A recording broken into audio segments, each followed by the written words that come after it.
안녕하십니까 여러분. 오늘은 선지서들 중에서도 선지서의 에베레스트라고도 불려지는 이사야서에 대해서 함께 살펴볼 텐데요. 이사야서를 살펴보기 전에 더 깊은 이해를 위해 먼저 선지서가 무엇인지부터 알아보도록 하겠습니다. 성경에는 총 17권의 선지서가 있는데요. 이는 전기 선지서와 후기 선지서로서 한 번 나뉘고, 이 후기 선지서에서도 또 한 번 대선지서와 소선지서로 나뉩니다. 먼저 지금 우리가 살펴볼 것은 전기 선지서와 후기 선지서의 차이점부터 알아볼 건데요. 전기 선지서는 우리가 앞서 읽었던 여호수아, 사사기, 사무엘서, 열왕기서를 포함하고 있습니다.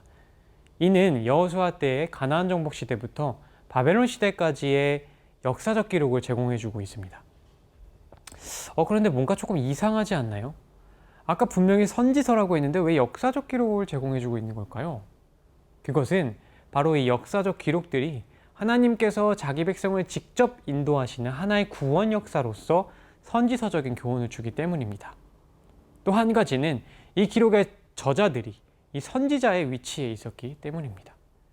이와 같은 이유 때문에 여호수아, 사사기, 사무엘서, 열왕기서는 그 내용이 역사적 기록에 가깝지만 선지서로 분류되는 것입니다. 다음으로 후기 선지서는 앞서 말씀드린 것처럼 대선지서와 소선지서로 구분되는데요.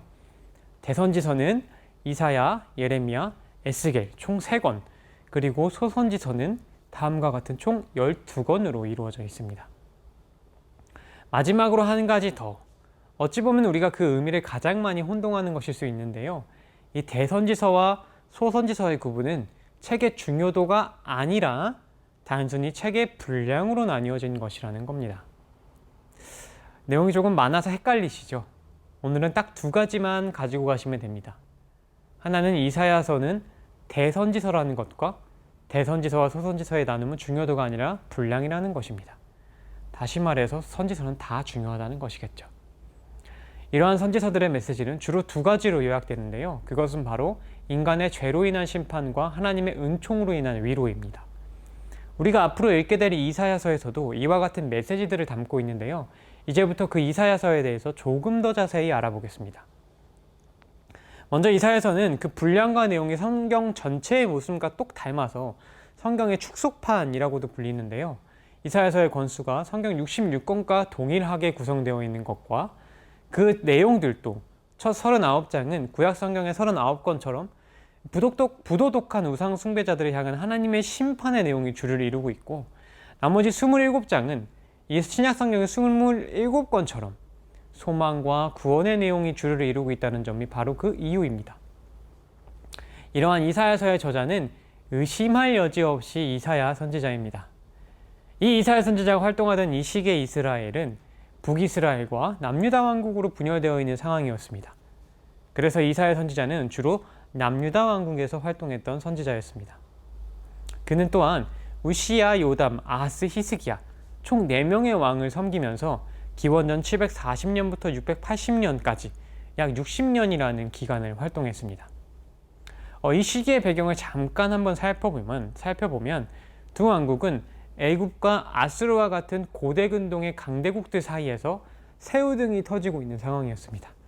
그래서 이사야서의 내용 중에서도 이런 상황 가운데 남유다 왕국이 신뢰해야 할 것은 이 주변국들이 아닌 하나님을 선포하는 내용도 담겨 있습니다. 이러한 이사야서의 내용을 지금부터 조금 더 자세히 살펴보겠습니다. 먼저 이사야서의 중심 주제는 구원입니다. 이 구원이라는 주제는 저자인 이사야 선지자의 이름과도 연관이 있는데요. 이 이사야 선지자의 이름은 히브리 원어로 예샤야후 또는 그 간략형인 예사이야인데요. 그 뜻이 바로 야훼는 구원이시다 라는 의미이기 때문입니다. 그뿐만이 아니라 이사야서에서 이 구원이라는 단어가 총 26번이나 나타나는데요.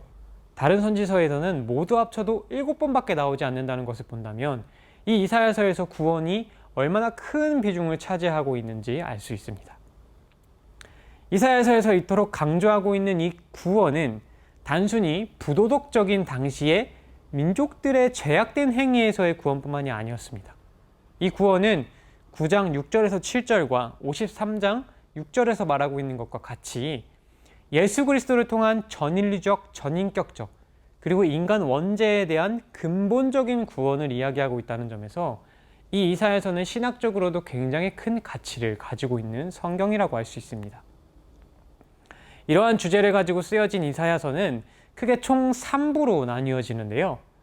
1부는 1장부터 35장까지, 2부는 36장에서 39장까지, 3부는 40장에서 66장까지로 나뉘어집니다. 1부에서는 우시야 왕부터 히스기야 왕까지의 시대적인 배경 속에서 이스라엘 백성들을 향한 심판경과 회복의 약속, 그리고 이 이스라엘 백성뿐만 아니라 이 열방에 대한 하나님의 역사적 심판과 종말론적 구원의 예언을 중심으로 다루고 있습니다. 2부에서는 첫 단락과 이 세 번째 단락을 이어주는 가교의 역할을 하고 있는데요. 히스기야 왕 당시에 있었던 세 가지 사건을 이야기하면서 자연스럽게 3부로 넘어가고 있습니다. 그 내용이 무엇인지는 여러분들이 성경 속에서 직접 확인해 보시길 바라고요. 마지막 3부에서는 이 2부에 있었던 히스기야 왕의 실수로 인해 미래의 바벨론이 남유다 왕국을 침공할 것이고 이에 남유다는 멸망하고 백성들은 바벨론의 포로로 잡혀갈 것임을 예언하고 있습니다. 하지만 포로로 끌려가는 것으로 끝나는 것이 아니라 다시 기환할 것이고 회복할 것임을 또한 선포하고 있습니다. 여기서 우리가 주목해야 할 것이 한 가지 더 있는데요. 이 3부의 시작인 40장 1절에 이러한 말씀이 나와 있습니다. 너희의 하나님이 이르시되 너희는 위로하라. 내 백성을 위로하라. 이 말씀은 3부의 내용이 단순히 구원의 소망을 담고 있다는 것을 나타내는 것이 아니라 진정한 위로자는 앞으로 오실 예수 그리스도이시다라는 의미를 내포하고 있는 것입니다. 이는 3부의 내용이 바벨론 포로 생활 및 귀환 예언뿐만 아니라 하나님의 종, 즉 메시아가 오셔서 온 인류를 구원하실 그 영광의 날들을 예언하는 것에 대한 선포라고 할 수 있겠습니다. 오늘 이렇게 우리가 이사야서에 대해서 살펴보았는데요. 어떠셨나요, 여러분? 이 이사야서가 겉보기엔 장수도 많고 또 초반부에는 심판에 대한 내용들이 주를 이루고 있다 보니까 조금 읽다가 그냥 넘겨버리시는 분들도 많으실 텐데요. 이사야서는 작은 성경이라고 불리울 만큼 신학적으로도 굉장히 깊이 있는 책일 뿐만 아니라 핸델의 유명한 오라토리오 메시아에서도 많이 인용되었을 만큼 문학적으로도 훌륭한 책이니까요. 이번에는 절대 그냥 패스하지 마시고 우리 같이 이사야서 안에 깊고 진하게 스며들어 있는 그 구원의 메시지를 읽으면서 풍성한 은혜 누리시길 간절히 바라며 오늘도 마무리하도록 하겠습니다. 감사합니다.